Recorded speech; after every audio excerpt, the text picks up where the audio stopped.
बच्चों, आज हम लोग पढ़ेंगे जियोमेट्री।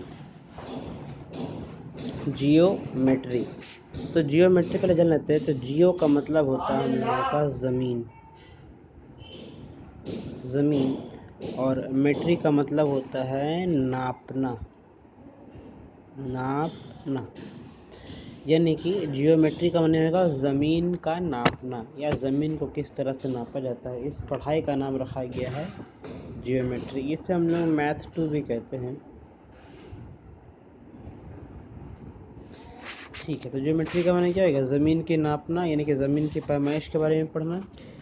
पहले सीखेंगे पॉइंट क्या होता है। पॉइंट यानी कि इसे उर्दू में क्या कहते हैं? नुक्ता, जो कुछ इस तरह का दिखता है। ये हो गया एक पॉइंट। एक और देखिए, ये भी हो गया एक तो पॉइंट, इसका नाम देते हैं हम लोग बी। ये हो गया एक तो पॉइंट पी। ये हो गया एक तो पॉइंट सी। इसे क्या कहते हैं हम लोग? पॉइंट। अब सीखेंगे क्या होता है स्ट्रेट लाइन। स्ट्रेट लाइन मतलब सीधी लाइन, खते मुस्तकीम।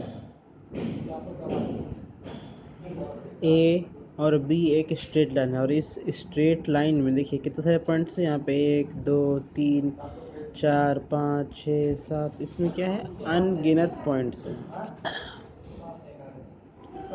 अनगिनत यानी कि जिसे हम लोग गिन नहीं सकते, इतने सारे पॉइंट्स में पाए जाएंगे। तो इसको लिखते कैसे? लिखते हैं ए बी और ऊपर में एरो हेड।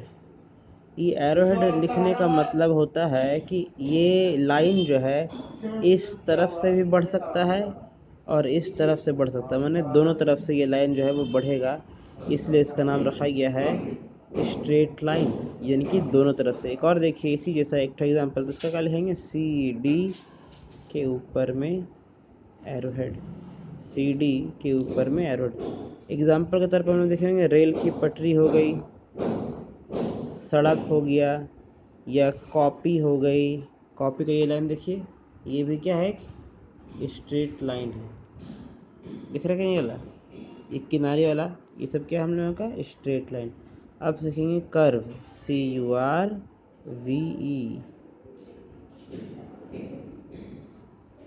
CURVE कर्व मतलब टेढ़ी लाइन। इसको ऐसे कह सकते हैं। कन्वेक्स सेट क्या होता है? कन्वेक्स सेट यानी कि सतह, ऐसे सरफेस भी कहते हैं।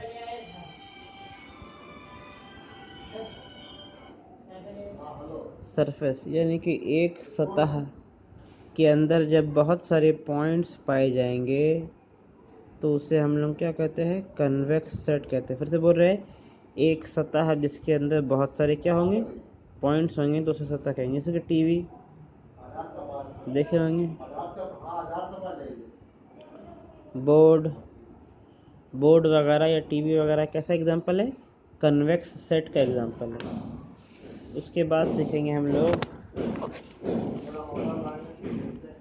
Line segment. क्या सीखेंगे? लाइन सेगमेंट मतलब वो लाइन जो दोनों तरफ से महदूद होती है, यानी नहीं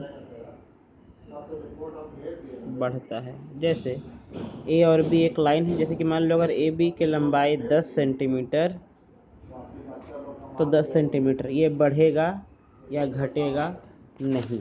तो ए बी सेगमेंट को हम लोग सिर्फ ऐसे लिखते हैं, इसमें कोई एरो हेड नहीं देंगे।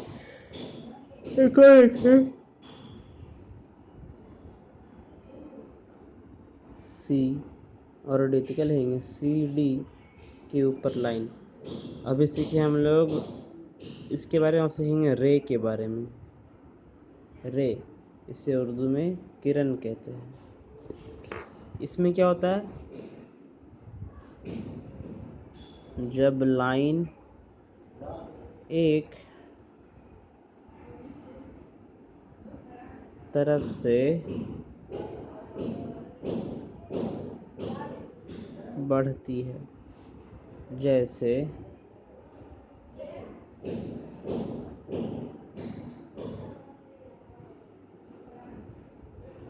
ए, ये बी, क्या लिखेंगे? AB एक तरफ एरो देंगे, एक तरफ।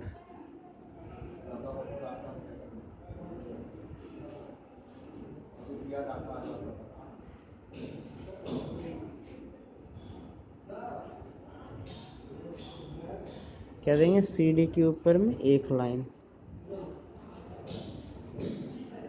इसे क्या कहते हैं, इसे रे कहते हैं। अब सीखेंगे बिटवीननेस, बिटवीननेस इसे उर्दू में कहेंगे दरमियान, या इसे कह सकते हैं हम लोग बीच में। जैसे कि देखो ये एक लाइन है ए बी, अगर ए बी की लंबाई 6 सेंटीमीटर है तो बीच में कितना होगा सी, तो ये भी 3 सेंटीमीटर और ये भी 3 सेंटीमीटर, ये भी 3 सेंटीमीटर होगा और ये भी 3 सेंटीमीटर होगा। तो इस चीज़ को हम लोग क्या कहेंगे कि ये बीच में है, सी जो है यानी कि ए सी बराबर 20, इसे हम लोग कहते हैं बिटवीननेस। आगे समझ में?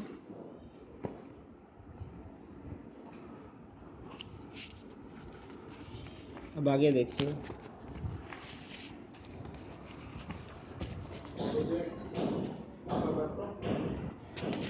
हाँ सर, अच्छा हमारा हो गया सर, 1 मिनट। एंगल, एंगल यानी कि इसे उर्दू में जाविया कहते हैं। जब दो लाइन आपस में इस तरह से काटता है तो इसे क्या कहते हैं हम लोग, जाविया। जैसे कि मान लीजिए 60 डिग्री का जाविया, तो इसे लिखते हैं हम लोग major angle A O B बराबर 60 डिग्री। ऐसे ही आप लोग पढ़िएगा। आज के लिए इतना ही, थैंक यू।